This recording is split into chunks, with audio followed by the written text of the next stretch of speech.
Wasabi guys, welcome back to another Commander video. This time we're going to be talking about how to get the most for your money in the Commander format. It's not always the easiest thing to do, and I think most people would accept that the $30 to $40 entry for buying into Commander with a precon deck is totally fine. However, remember you are spending $30 to $40 on something that isn't exactly fine-tuned. It was more intended to be a proper starting point where you could branch off into the secondary Commander options if you wanted to, rather than just be a focused deck in and of itself. So today we're going to be looking at Shirei, Shizo's Caretaker. I talked about this before. This commander is one of the most supported ones because we get a ton of creatures that are power 1 or less in just about every set. I know strategies like Aristocrats, they tend to get support in every set anyway, but it's hard to say that specific commanders receive cards that synergize with their ability directly. And this one is so focused on creatures power 1 or less, it would lead you to believe that Wizards of the Coast really love Shirei, Shizo's Caretaker.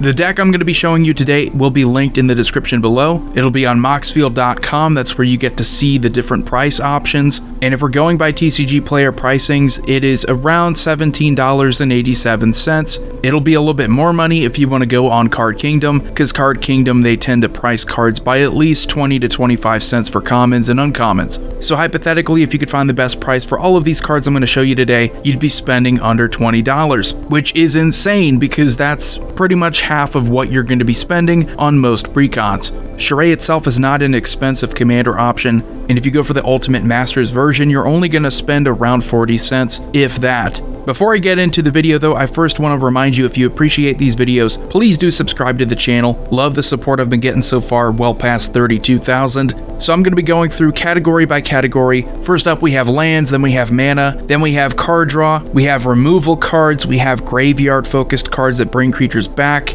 we have sacrifice outlets, we have token support, we have protection support, and then we have a life loss as a way of winning. So the first category, of course, we have the lands. You could take out pretty much any non-basic land here that you see. I just like the cycling lands, I like Myriad Landscape, because they tend to be solid no matter what deck you're throwing them into in black. But if you want the absolute cheapest deck you could build, because at the end of the day, this is what you're going to be doing if you know someone else who wants to play but they don't want to spend that much. Since you know the pricing for most cards, you know how to get the cheapest cards, you're going to be putting a deck together that's like this and handing it off to someone else and saying, hey, give me 20 bucks, make it worth my while. Save yourself like 60 cents and just play nothing but swamps if that's what you want to do. You likely already have a ton of swamps, a ton of excess swamps, so this is usually the easiest step in building a cheap budget deck. And we have our mana focused cards. Some of these just straight up allow us more mana, and others will help us get to our mana by allowing us to search for lands. Blood Pet, Shambling Ghast, Gleaming Barrier. Creatures that die, they give us mana. Blood Pet more directly giving us mana. Shambling Ghast and Gleaming Barrier do give us treasure tokens. Shambling Ghast, the more expensive of the three, and one of the more expensive cards in the deck as a consequence. Great when you get those two modes. Sol Ring and Dark Ritual are also two of the more expensive cards in the deck, and quite frankly, Sol Ring is another one you don't have to play. It's just, since our commander is 5 mana, getting it out there sooner is always better, and these two tend to make it a little bit easier early game if you are playing a deck that is under $20. You do get what you pay for. This is like building a PC. You're going to cheap out on some things, but you're not going to be cheaping out on your processors if you want a good quality experience. Same thing is true with this. Just the quality of playing the deck is improved significantly when you add in cards like Sol Ring. We have some mana dorks like Leaden Mirror and Ornithopter of Paradise that are perfect, because not only are they mana dorks, but they're also 1 power or less, so we can bring them back when we sacrifice them. And I said, you know what? Let's just play all 3 of these creatures that are 3 mana and they search up for a basic land. So Pilgrim's Eye, Skittering Surveyor, and Farfinder, they're not great creatures. You're not going to want to play them in too many other decks unless it directly synergizes with your commander. Shirei is of course one of the exceptions here. Next we have card draw. If your deck isn't strong, you need some speed to compensate for that, and I think we have a great combination in acquiring more resources, whether it's by getting those lands. If we sacrifice those other creatures for more swamps to our hand, we're thinning our deck, we're making it easier to draw into actual actual spells that we want and not into just basic swamps, because we don't want those. At least not mid to late game. So Village Rites, Altars Reap, and Costly Plunder are pretty standard instant speed ways of drawing cards if you sacrifice creatures. You could play Sign in Blood, but it doesn't synergize, and I think the deck is better if you are able to get the card draw while sacrificing creatures, because there's an incentive to sacrificing them. We get more value off of our commander. Bankrupt in Blood is an underplayed one of these. It is sorcery speed, but you are sacrificing 2 creatures to draw 3 cards for 2 mana. I wouldn't play this in normal Aristocrat decks because I think most of the creatures you're sacrificing in those decks are probably better than the ones you have here. Since we're playing almost 50 creatures and a lot of them are like the ones you've seen so far,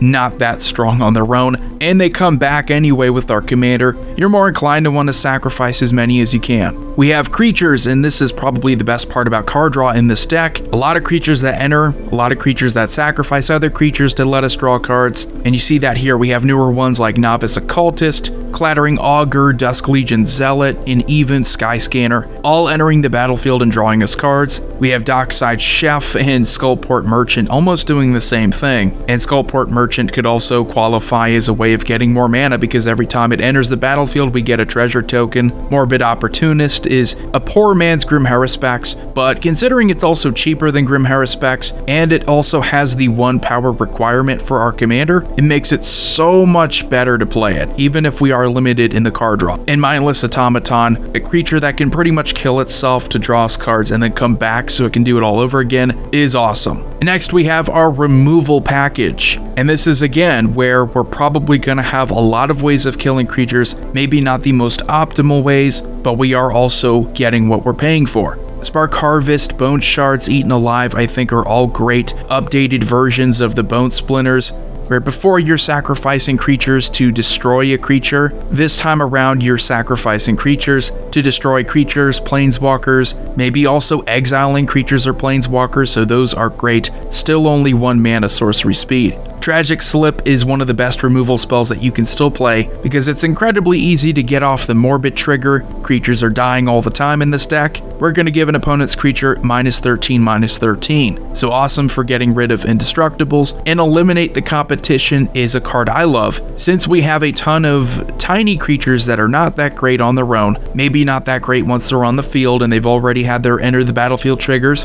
As long as we have our commander out there, let's just sacrifice all of our other creatures, destroy X target creatures, so, end step we get back all the same creatures. It's about the closest thing to a board wipe that we can play with this deck and still keep it under $20. Creature form removal is a little bit lacking, but it's probably going to be the most consistent way of dealing with our opponent's creatures. We have Fume Spitter and Plague Rusalka. If you like -1/-1, or you like the counters that you get off a Fume Spitter, maybe you like the sack outlet that you have here with Plague Rusalka. It's not efficient to removal, but depending on the situation, you might be able to pick off some creatures. Abyssal Gatekeeper is almost like a Fleshbag Marauder type creature. Arguably better if you have a large board presence because you're more inclined to want to sacrifice more creatures, and at only 2 mana, it is a pretty good deal. Big Game Hunter, I played this before in black decks before I even discovered Shirei, so no doubt it was going to be an easy auto-include for this one.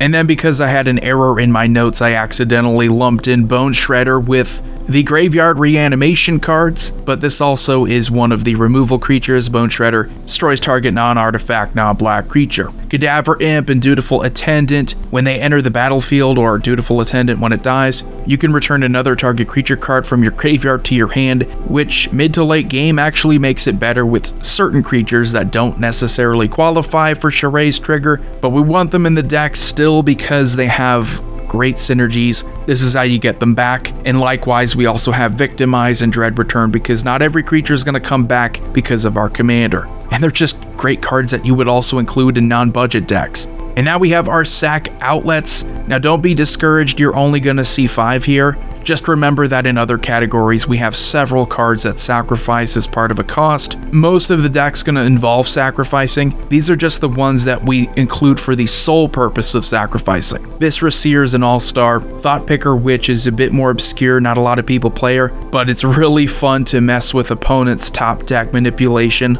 Let's say if they play something like a Vampiric Tutor, well, you have a great answer for that. Bloodthrone Vampire, Bloodflow Connoisseur, nothing special, they just make themselves bigger. Corpse Blockade doesn't make itself bigger, but it's a 1-power creature that can give itself Death Touch. It's a good blocker. Next, we have our token category. Now, these are great creatures if you like the life loss strategy, which we'll get to later, because the more creatures you have on your board, the more creatures you can sacrifice, and you get more triggers. It's just great for board presence because we're not playing anything that's exceptional on its own, so the more creatures you can have, the more numbers you have, the better off you're probably going to be. Doom Dissenter and Orzhov Enforcer, as far as the 2-mana creatures that die and give you tokens, you just get better creature tokens, you get better stats, better power and toughness overall. Weaponcraft Enthusiast is a creature that can fabricate 2, so you get 2 servo tokens. And you probably want 2 servo tokens so you don't make its power too big so you can't bring it back with Shirei. The new card Searchlight Companion offers us good stats. Get a 1/1 flyer. When it enters the battlefield, we get a 1/1 spirit.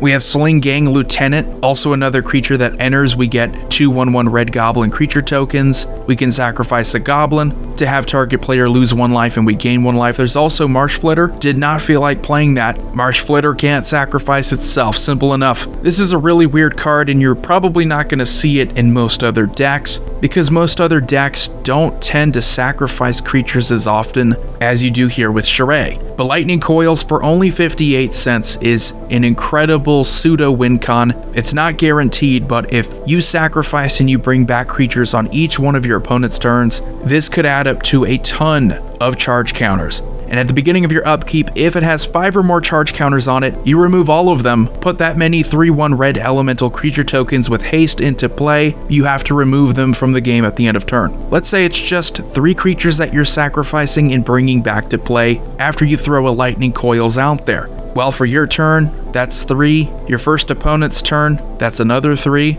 And then you have 2 more opponents, so in total, that's going to be 12. So then it's the beginning of your upkeep, and you remove 12 counters to create 12 3/1 red elemental creature tokens with haste. That's a whopping 36 power with haste, and all you really did was do what you normally do with Shirei with the addition of Lightning Coils. And it's a minor category, but it's something that might be worth expanding on depending on your own preferences, but we do have ways of protecting our commander or our other creatures that we can't easily bring back with our commander because they don't meet the power requirement. We have Feigned Death and Undying Malice, so if Shirei would die, instead of just replaying it from the command zone, we can have it come back from the graveyard with a +1/+1 counter on it. And Dark Privilege is such a great card, was meant for this commander. You get to sacrifice a creature to regenerate enchanted creatures, so it's a built-in free sack outlet, in addition to just being a way that we can keep our commander out there, hopefully forever. In the last category of the deck, but probably the way that you're going to win more often than not, and that is a life loss.